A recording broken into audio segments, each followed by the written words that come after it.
অবশেষে ফাইনাল সিদ্ধান্ত, শেখ হাসিনার নির্বাচনে অংশ নিতে না দিলে আমেরিকার সাহায্যে নির্বাচন বন্ধের ঘোষণা। এদিকে যুক্তরাষ্ট্র থেকে এই কাজে কলকাঠি নাড়ছে পুতুল। তাহলে কি এবার সত্যি নির্বাচন বন্ধ হয়ে যাবে, নাকি আওয়ামী লীগ আবারও ক্ষমতায় বসবে? এই সম্পর্কে কি বলছে গণমাধ্যম, বিস্তারিত আপনাদেরকে প্রমাণ সহকারে এই ভিডিওর মাধ্যমে দেখিয়ে দেবো। তাই না টেনে ভিডিওটি শেষ পর্যন্ত দেখতে থাকুন।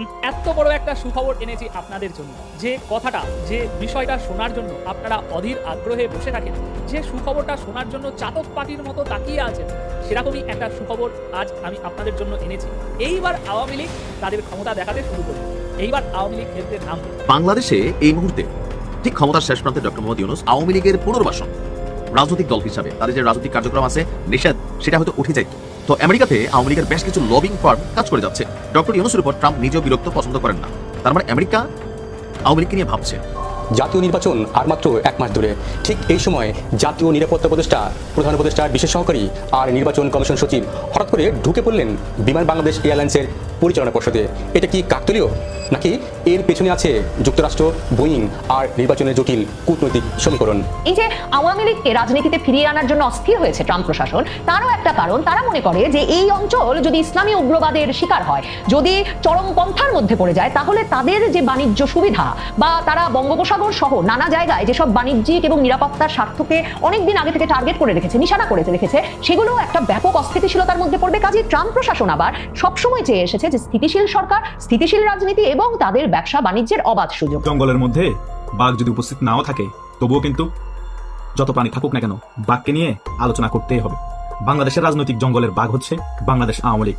রাজপথের রাজনীতিতে হয়তোবা বাংলাদেশ আওয়ামী লীগ অনেকদিন ধরে উপস্থিত নেই, কিন্তু বাংলাদেশ আওয়ামী লীগকে ছাড়া কি কোনো জায়গায় আলোচনা করা যাচ্ছে? টকশোতে বলেন বাংলাদেশ আওয়ামী লীগ প্রাসঙ্গিক, বিভিন্ন সংবাদ মাধ্যমে বলেন, আপনি যখন ইন্টারভিউ দিতে যান তখন আওয়ামী লীগ নিয়ে আলোচনা করতে হয়। ডক্টর ইউনূস দেখেন আওয়ামী লীগ নিয়ে বিশ্ব মিডিয়াতে আলোচনা করতে হয়, বাংলাদেশের মিডিয়াতেও আলোচনা করতে হয়। জানিয়ে দেবো এইমাত্র পাওয়া হাতে থাকা সর্বশেষ আপডেট সংবাদ। এতক্ষণ শুনছিলেন সংবাদ শিরোনাম, এবার থাকছে বিস্তারিত। প্রিয় দর্শক, কিন্তু পূর্বে যে ভিডিওর স্ক্রিপ্টগুলো আপনারা দেখে ফেলেছেন, ইতিমধ্যে কিন্তু বুঝে গেছেন যে আজকের ভিডিওটা কি সম্পর্কে হতে চলেছে।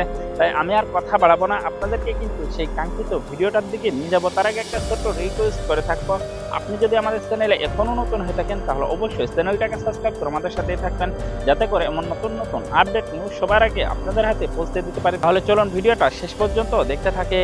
এই যে আওয়ামী লীগকে রাজনীতিতে ফিরিয়ে আনার জন্য অস্থির হয়েছে ট্রাম্প প্রশাসন, তারও একটা কারণ, তারা মনে করে যে এই অঞ্চল যদি ইসলামী উগ্রবাদের শিকার হয়, যদি চরমপন্থার মধ্যে পড়ে যায়, তাহলে তাদের যে বাণিজ্য সুবিধা বা তারা বঙ্গোপসাগর সহ নানা জায়গায় যেসব বাণিজ্যিক এবং নিরাপত্তার স্বার্থকে অনেকদিন আগে থেকে টার্গেট করে রেখেছে, নিশানা করে রেখেছে, সেগুলো একটা ব্যাপক অস্থিতিশীলতার মধ্যে পড়বে। কাজে ট্রাম্প প্রশাসন আবার সবসময় চেয়ে এসেছে যে স্থিতিশীল সরকার, স্থিতিশীল রাজনীতি এবং তাদের ব্যবসা বাণিজ্যের অবাধ সুযোগ। বাংলাদেশে নির্বাচনের আগে বরাবরের মতোই মার্কিন যুক্তরাষ্ট্র অত্যন্ত তৎপর এবং চঞ্চল হয়ে উঠেছে।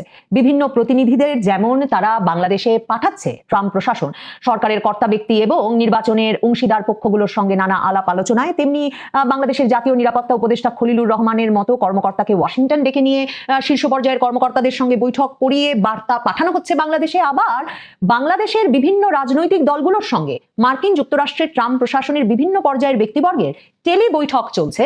সে কথাটিও এর আগে বলছিলাম যে এমনকি নয়া দিল্লিতে আওয়ামী লীগের নেতৃবৃন্দের কারো কারো সঙ্গে এবং দিল্লি সহ দেশে বিদেশের বিভিন্ন জায়গায় থাকা আওয়ামী লীগ নেতৃবৃন্দের সঙ্গে ট্রাম্প প্রশাসনের বিভিন্ন পর্যায়ের কর্মকর্তাদের বৈঠক হচ্ছে, টেলি বৈঠক অনুষ্ঠিত হচ্ছে, মূলত আওয়ামী লীগকে বাংলাদেশের রাজনীতিতে ফিরিয়ে আনার প্রসঙ্গে। এই যে টেলি বৈঠকে ট্রাম্প প্রশাসন কতটা তৎপর, তার একটা নমুনা মেলে যে শুক্রবার তারা বাংলাদেশের দুটো রাজনৈতিক দলের প্রধান নেতার সঙ্গে টেলি বৈঠক করেছে। ট্রাম্প প্রশাসনের বাণিজ্য বিষয়ক শীর্ষ প্রতিনিধিদের একজন জেমিসন গ্রিয়ার, তিনি বিএনপি চেয়ারম্যান তারেক রহমানের সঙ্গে বৈঠক করেছেন এবং তিনি বৈঠক করেছেন জামায়াতে ইসলামীর আমির ডাক্তার শফিকুর রহমানের সঙ্গেও। বৈঠক কি শুধুই এই দুই পক্ষের সঙ্গে অনুষ্ঠিত হয়েছে, নাকি ট্রাম্প প্রশাসন রাজনৈতিক পক্ষ বলতে গত কয়েক মাস ধরেই ক্রমাগতভাবে যে তিন পক্ষের সঙ্গে বাংলাদেশে আলোচনা চালিয়ে আসছে, অর্থাৎ আওয়ামী লীগ পক্ষকেও অন্তর্ভুক্ত করে এ আলাপ করেছে, সে প্রসঙ্গে আলোচনায় আসবো। তবে তারেক রহমানের সঙ্গে ট্রাম্প প্রশাসনের শীর্ষ এক কর্মকর্তার গুরুত্বপূর্ণ টেলি বৈঠক অনুষ্ঠিত হয়েছে বলে বিএনপির মিডিয়া সেলের তরফে ফেসবুকে এই স্ট্যাটাস দেওয়া হয় এবং সেখানে জানানো হয়, মানবজমিন পত্রিকার খবরে দেখছি শুক্রবার সকাল 9টায় এই টেলি বৈঠকটি অনুষ্ঠিত হয়। যে শীর্ষ কর্মকর্তা ট্রাম্প প্রশাসনের তরফে তারেক রহমানের সঙ্গে টেলি বৈঠক করেন, তিনি হচ্ছেন US trade representative Jamieson Greer. আধা ঘন্টার ওই বৈঠকের শুরুটা ছিল নাটকীয়, মানবজমিন লিখছে। ট্রেড নেগোসিয়েশনের নানা বিষয় আলোচনায় উঠে আসে। মিস্টার গ্রিয়ার জানতে চান এই ট্রেড নেগোসিয়েশনে তারেক রহমানের অবস্থান কি, বিশেষ করে বাংলাদেশ সরকারের তরফে যে আলোচনা হয়েছে তা নিয়ে তার মনোভাব কি। তারেক রহমান স্পষ্ট করে বলেন, সরকার যে নেগোসিয়েশন করেছে তাতে আমাদের সম্মতি রয়েছে, সরকার যেভাবে আলোচনা এগিয়ে নিয়েছে তাতে আমাদের কোনো দ্বিমত বা আপত্তি নাই। বিএনপি চেয়ারম্যানের পররাষ্ট্র বিষয়ক উপদেষ্টা হুমায়ুন কবির এই টেলি খবরের বৈঠকের খবর নিশ্চিত করেছেন মানবজমিনকে। এর খবর যেটা বলছিলাম বিএনপি মিডিয়া সেলের তরফে ফেসবুকেও দেওয়া হয়েছে।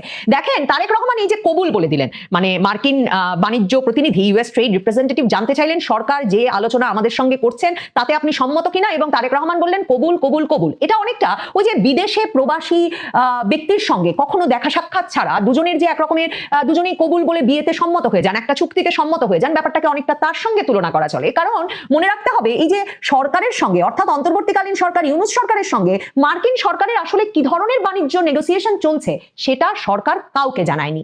জুন জুলাই মাসে যখন মার্কিন যুক্তরাষ্ট্র ট্রাম্প প্রশাসন পাল্টা শুল্ক আরোপ করলো পৃথিবীর প্রায় সকল দেশের ওপর, বাংলাদেশের পাল্টা শুল্ক আরোপ গিয়ে ঠেকেছিল 35%। জাতীয় নিরাপত্তা উপদেষ্টা খলিলুর রহমান মার্কিন যুক্তরাষ্ট্রে গেলেন, বিভিন্ন বাণিজ্য প্রতিনিধিদের সঙ্গে আলাপ করলেন। সেই আলাপে তিনি কোনো ব্যবসায়ী প্রতিনিধিবৃন্দকে যুক্ত করেন নাই। অন্তর্বর্তীকালীন ইউনূস সরকার এই আলাপে অর্থনীতিবিদ, ব্যবসায়ী প্রতিনিধি কিংবা দর কষাকষিতে অভিজ্ঞ কোনো পক্ষের সঙ্গে কোনো পরামর্শ না করে খলিলুর রহমান চলে যান ওয়াশিংটনে। সেখানে গিয়ে বাণিজ্য প্রতিনিধিদের সঙ্গে আলাপ করে ফেরেন, সাফল্য নিয়ে আসেন। তিনি 35% পাল্টা শুল্কের যে শুল্ক যে আরোপ করেছিল ট্রাম্প প্রশাসন সেটিকে 20% নামিয়ে আনেন।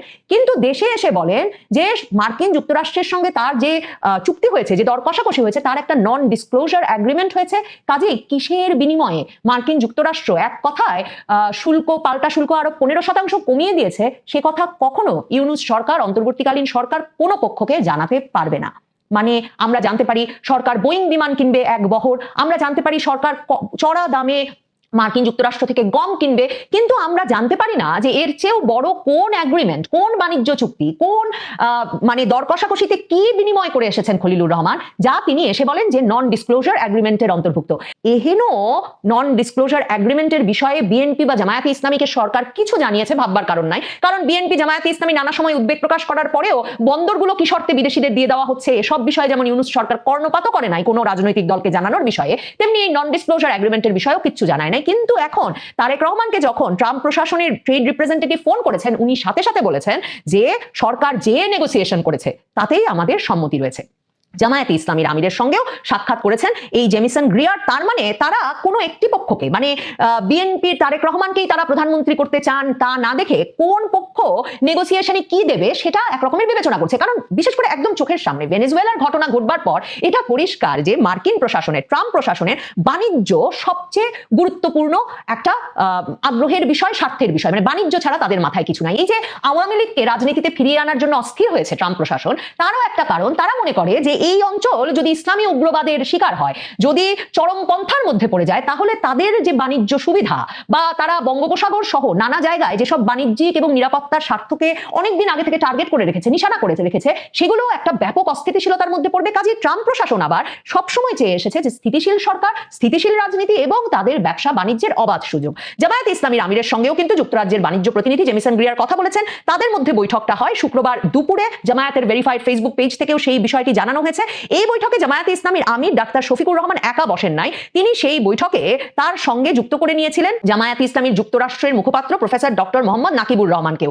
এবং সেই পোস্ট থেকে জানা যায় যে জেমিসন গ্রিয়ারের সঙ্গে এর পাশাপাশি বৈঠকে আরো উপস্থিত ছিলেন দক্ষিণ ও মধ্য এশিয়া বিষয়ক সহকারী মার্কিন বাণিজ্য প্রতিনিধি ব্রেন্ডন লিঞ্চ, দক্ষিণ ও মধ্য এশিয়া বিষয়ক পরিচালক এমিলি এশবি, আর যেটা বলছিলাম আমিরের সঙ্গে যুক্ত হয়েছিলেন যুক্তরাষ্ট্রের মুখপাত্র প্রফেসর ডক্টর মোহাম্মদ নাকিবুর রহমানও। এখন সেই বৈঠকের শুরুতেই ডাক্তার শফিকুর রহমান একদিকে রাষ্ট্রদূত গ্রিয়ারকে ধন্যবাদ জানিয়েছেন যে তারা যে নিজ উদ্যোগে এমন একটা আলাপের উদ্যোগ নিয়েছেন, এবং তারপর তিনি পারস্পরিক শুল্ক হার সংক্রান্ত আলোচনায় বাংলাদেশের প্রতি তার সহযোগিতার জন্য কৃতজ্ঞতা প্রকাশ করেন। এবং তিনি বলেন যে রাষ্ট্রদূত গ্রিয়ার যে তাকে অবহিত করেছেন যে গত সপ্তাহেও তিনি ব্যক্তিগত উদ্যোগে, এই জেমিসন গ্রিয়ার ব্যক্তিগত উদ্যোগে প্রেসিডেন্ট ডোনাল্ড ট্রাম্পের সঙ্গে সাক্ষাৎ করে বাংলাদেশের পারস্পরিক শুল্ক হার বিষয়ে আলোচনা করেছেন ডাক্তার শফিকুর রহমান, সেজন্য তাকে কৃতজ্ঞতা প্রকাশ করেন। তার মানে এখানেও এই একই ঘটনা ঘটলো।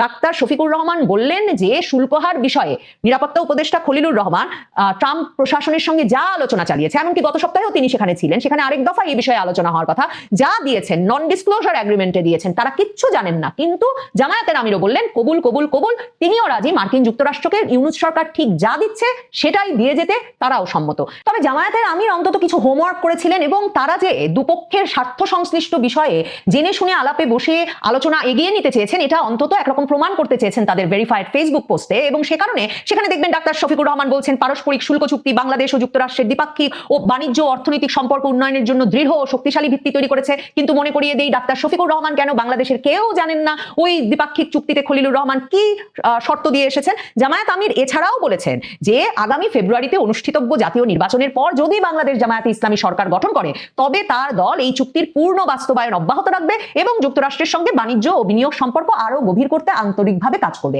এখন ট্রাম্প প্রশাসন যে একটা রাজনৈতিক স্থিতিশীল সরকার, এসব কারণে তাদের রাজনৈতিক নেতৃবৃন্দ ওই প্রশাসনের এবং যারা কিনা এই দক্ষিণ মধ্য এশিয়ার নিরাপত্তা সংক্রান্ত বিষয়গুলো দেখভাল করেন, সেই কর্মকর্তারা যে আওয়ামী লীগের রাজনৈতিক কার্যক্রম নিষিদ্ধ করে আওয়ামী লীগকে রাজনীতিতে ফিরিয়ে আনার জন্য আওয়ামী লীগের নেতৃবৃন্দের সঙ্গে নানা পর্যায়ে আলাপ করছেন কিংবা ইউনূস সরকারের উপর চাপ প্রয়োগ করছেন, নিশ্চিতভাবেই মার্কিন যুক্তরাষ্ট্র আওয়ামী লীগের কাছ থেকেও এমন একটা ইতিবাচক মনোভাব আশা করবে মার্কিন যুক্তরাষ্ট্রের বাণিজ্য সম্প্রসারণের ব্যাপারে। এখন দেখেন 2024-এ আওয়ামী লীগ সরকারের পতনের পেছনে মার্কিন যুক্তরাষ্ট্র সরকার যে এর আগে কয়েক বছর ধরে ব্যাপক বিনিয়োগ করে গেছে, এমনকি ট্রাম্প নিজে এসেও বলেছেন যে ইউএসএআইডির মাধ্যমেও কত মিলিয়ন ডলার বাংলাদেশের বিভিন্ন সংগঠনকে শুধুমাত্র সরকার পরিবর্তনের জন্য বিনিয়োগ করা হয়েছে, কিংবা পিটার হাসের যে চঞ্চলতা, ওগুলো মাথায় রাখলে ওই যে শেখ হাসিনা বারবার বলতেন যে তিনি যদি বঙ্গোপসাগরের সেন্ট মার্টিনে মার্কিন ঘাঁটি স্থাপন করতে দিতেন কিংবা পুরো বঙ্গোপসাগরে তেল গ্যাস অনুসন্ধানের কাজগুলো মার্কিন কোম্পানিগুলোকে দিয়ে দিতে রাজি হতেন, তাহলে তার ক্ষমতায় থাকা সুবিধা হতো এবং তাকে ক্ষমতাচ্যুত হতে হতো না। মার্কিন যুক্তরাষ্ট্রের এখনকারও এই ইন্দো প্রশান্ত মহাসাগরীয় অঞ্চলে তাদের যে অগ্রাধিকার, সে বিষয়ে আপনি যদি ইন্টারনেটেই সার্চ করেন স্পষ্টভাবে দেখবেন, একদিকে তারা যেমন এই পুরো অঞ্চলে চীনের প্রভাব কমিয়ে আনতে ভারতকে তাদের সবচেয়ে বড় মিত্র বলে মনে করে, অন্যদিকে তারা মনে করে বঙ্গোপসাগরে তাদের অবস্থান নিশ্চিত করা না গেলে এই ভারত মহাসাগর অঞ্চলকে কখনো তারা চীনের প্রভাব বলয় মুক্ত করে নিজেদের প্রভাব প্রতিষ্ঠা করতে পারবে না। 2024-এর নির্বাচনটার আগেও আওয়ামী লীগ প্রায় কথা দিয়ে ফেলেছিল যে মার্কিন কোম্পানি এক্সন মোবিল, যারা কিনা যে বঙ্গোপসাগরের 26টি ব্লক, মানে আওয়ামী লীগ সরকার যে 26টি ব্লক নির্ধারণ করেছিল তেল গ্যাস অনুসন্ধানে, 26টি ব্লকেই তারাই অনুসন্ধান করবে, তারাই তেল গ্যাস আহরণ করবে, এই প্রস্তাব নিয়ে তারা কিন্তু তখন আওয়ামী লীগ সরকারের সঙ্গে ঘনিষ্ঠভাবে আলোচনা করছিল এবং মার্কিন সরকার ধারণা করছিল যে অমন একটা দুর্বল নির্বাচনের আগে আওয়ামী লীগ সরকার হয়তোবা মার্কিন কোম্পানিকে ওই পুরো বঙ্গোপসাগরে এই তেল গ্যাস আহরণ এবং অনুসন্ধানের দায়িত্ব দিয়ে দিতে রাজি হয়ে যাবে। কিন্তু 2024-এর নির্বাচনটা সেরে ফেলার পর 2024-এর মাঝামাঝি থেকে আওয়ামী লীগ সরকার আবারও একটা বৈশ্বিক দরপত্র আহ্বান করে বসে এবং পরিষ্কার করে যে তারা কিছুতেই একটি দেশ, বিশেষ করে মার্কিন যুক্তরাষ্ট্রের মতো দেশ, যারা কিনা এই তেল গ্যাস আহরণের নামে জায়গায় জায়গায় সমুদ্রের বিভিন্ন দেশের সমুদ্র সীমায় নজরদারি প্রতিষ্ঠা করে, নিরাপত্তা প্রতিরক্ষা কৌশলের দিক থেকে গুরুত্বপূর্ণ অবস্থান তৈরি করে, এমন একটি দেশকে তারা সম্পূর্ণ নিয়ন্ত্রণ প্রতিষ্ঠা করতে দিতে প্রস্তুত নয়। মার্কিন যুক্তরাষ্ট্রের সঙ্গে বাণিজ্য প্রতিনিধিদের সঙ্গেও নিশ্চিতভাবেই আওয়ামী লীগকে রাজনীতিতে ফেরার ক্ষেত্রেও এখনো আলাপ আলোচনা চালিয়ে যেতে হচ্ছে।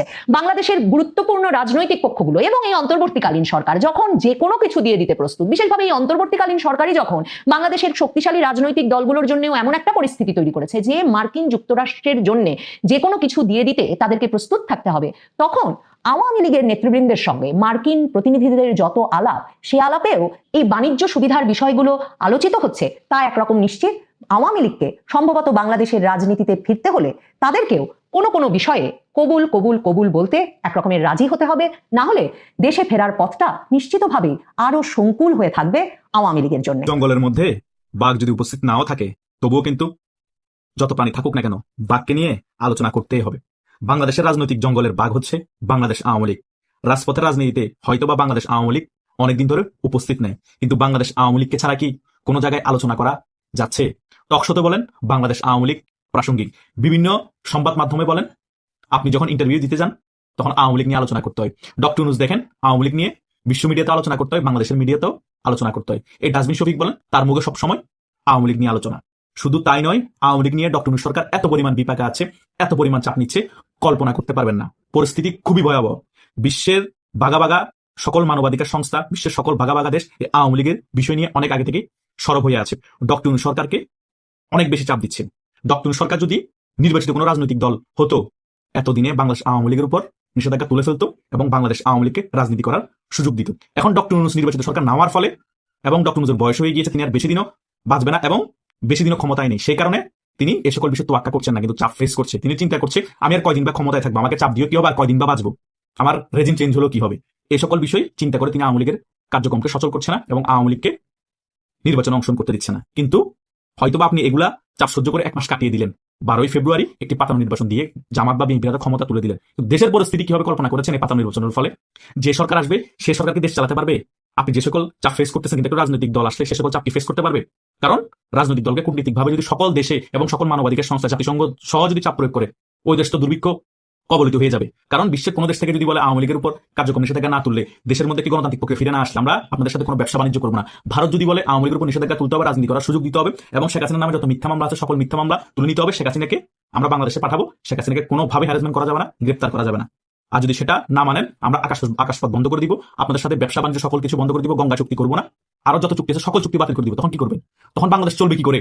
বাংলাদেশে দুর্ভিক্ষ হবে, বাংলাদেশ অচল হয়ে যাবে, বাংলাদেশের মানুষ একজন মানুষের মাংস খাবে, খাদ্য সংকট হবে, আর এই সরকারের যত মন্ত্রী এমপি আমলা কামলা থাকবে সকলকে গণদোলাই দিয়ে মেরে ফেলবে। ওই পরিস্থিতি তৈরি হবে। এগুলা যাতে না হয় সে কারণেই ডক্টর ইউনূসকে নির্বাচনের আগেই বিশ্বের অনেক কূটনীতিকে বোঝানোর চেষ্টা করছে। ডক্টর ইউনূস বুঝেও চুপ হয়ে বসে আছে, দেশটাকে বিপদের দিকে ঠেলে দিচ্ছে। সে কারণে আমি বলি আওয়ামী লীগ কোনো রাজনৈতিক দল নয় ভাই, আওয়ামী লীগ হচ্ছে একটা ইতিহাসের নাম।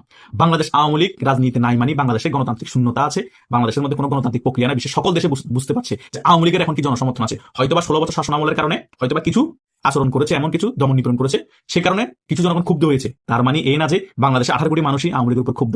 বাংলাদেশে এখনো 10 কোটি মানুষ বাংলাদেশ আওয়ামী লীগকে সমর্থন করে, ভালোবাসে। তা না হলে বিশ্বের এত দেশ কেন বিবৃতি দিচ্ছে? তা না হলে বাংলাদেশের এত মানুষ কেন বলছে আমরা আগে ভালো ছিলাম? এই সকল বিষয় এবং বিভিন্ন জরিপ বিশ্বের সকল দেশের কাছে আছে, বিশ্বের সকল মানবাধিকার সংস্থার কাছে আছে এবং জাতিসংঘের কাছে আছে। ডক্টর ইউনূস সেখানে এখন নরম সুরে বলছে আওয়ামী লীগের মধ্যে কোনো অনুশোচনা আছে। ডাস্টবিন শফিক বলছে আওয়ামী লীগ এখনো ক্ষমা চেয়েছে, অনুশোচনা আছে, ওদেরকে কিভাবে রাজনীতি ফিরিয়ে আনবো, কিভাবে ওদের কার্যক্রম তুলবো? আরে ভাই ইনিয়ে বিনিয়ে এত কথা না বলে রাজনৈতিক ভাবে ওদেরকে রাজনীতি করতে দে, কার্যক্রম চালু করে দে, নিষেধাজ্ঞা তুলে। কথা বুঝছ না? জনপ্রিয়তা আছে নাকি অনুশোচনা নাই তখন বুঝবি। তোদের অনুশোচনা আছে এতগুলো যে পুলিশ হত্যা করেছস তোরা, তোদের অনুশোচনা আছে আওয়ামী লীগের নিরীহ কর্মীদেরকে 5 আগস্টের পরে পিটিয়ে মেরে ফেলেছস, তোদের অনুশোচনা আছে গাজী কোম্পানিকে যে প্রতিষ্ঠান আছে পুরো জ্বালিয়ে পুড়িয়ে ছাই করে দিয়েছস, ভিতরে যে অনেক কর্মচারী সকলকে জ্বালিয়ে পুড়িয়ে মেরে ফেলেছস। আর 5 আগস্টের পরবর্তী সময় ধরে 17-18 মাসে যে হাজার হাজার আওয়ামী লীগের নেতা কর্মীদেরকে মেরে ফেলেছস, মিথ্যা মামলা দিয়ে জেলে পড়েছস। তোদের অনুশোচনা আছে? তোরা মাপ চেয়েছস? দেশের মধ্যে যে এত জঙ্গিদের আস্ফালন হয়েছে, হিন্দুদের ঘরবাড়ি জ্বালিয়ে পুড়িয়ে ছাই করে দেওয়া হয়েছে, একটা হিন্দুকে মিথ্যা অপবাদ দিয়ে মেরে গাছের সাথে ঝুলিয়ে আগুন দিয়ে পুড়িয়ে মেরে ফেলা হয়েছে, এর পরবর্তী সময় আরেকটা হিন্দুকে এভাবে করে মেরে ফেলা হয়েছে। এখন বিভিন্ন হিন্দুদের ঘরবাড়ি জ্বালিয়ে পুড়িয়ে ছাই করে দেওয়া হচ্ছে, শুধুমাত্র জামাতের সাথে প্রচারণা যাচ্ছে না যে? তোদের অনুশোচনা আছে? তোদের লজ্জা আছে? সারা বাংলাদেশের সকল জায়গার মধ্যে মোবাইল ব্যবসায়ীদের সাথে আবার আরেকটা মোবাইল ব্যবসায়ীদের সাথে মারামারি লাগিয়ে দিয়েছস NEI এর একটা মিথ্যা জিনিস চালু করে। তোদের অনুশোচনা আছে? বাংলাদেশের সকল মানুষকে এখন দুর্ভোগ পোহাতে হচ্ছে। বিভিন্ন কলেজ ভার্সিটির লোকেরা কিছু হলে কুত্তা প্রস্তাব করলো, আন্দোলন নেমে যায়, রাস্তা ব্যারিকেড দিয়ে দেয়। বিভিন্ন রোগীরা হাসপাতালে যেতে পারে না, চাকরিজীবীরা চাকরি করতে পারে না। দেশের যে 12টা বাজে দিয়েছস, তোদের অনুশোচনা আছে? তোরা কার কাছে ক্ষমা চেয়েছস? জামাত ইসলামী যে 1971 সালে 30 লক্ষ মুক্তিযোদ্ধাদেরকে হত্যার জন্য জড়িত এবং 2 লক্ষ মা বোনের জন্য দর্শনের জন্য জড়িত, তারা কি ক্ষমা চেয়েছে? তাদেরকে অনুশোচনা আছে? তারা কি করে বাংলাদেশে এখন তারপরে রাজনীতি করছে? তারা কি করে বাংলাদেশের বিভিন্ন ইউনিভার্সিটির মধ্যে নির্বাচন অংশগ্রহণ করে তাদের ভিপি হচ্ছে? তোদের লজ্জা হয় না তাদেরকে রাজনীতি করতে দিতে? তোদের এই সকল কথা বলতে লজ্জা হয় না? বিএনপি 2001 থেকে 2000 শাসন আমল ভুলে গিয়েছস?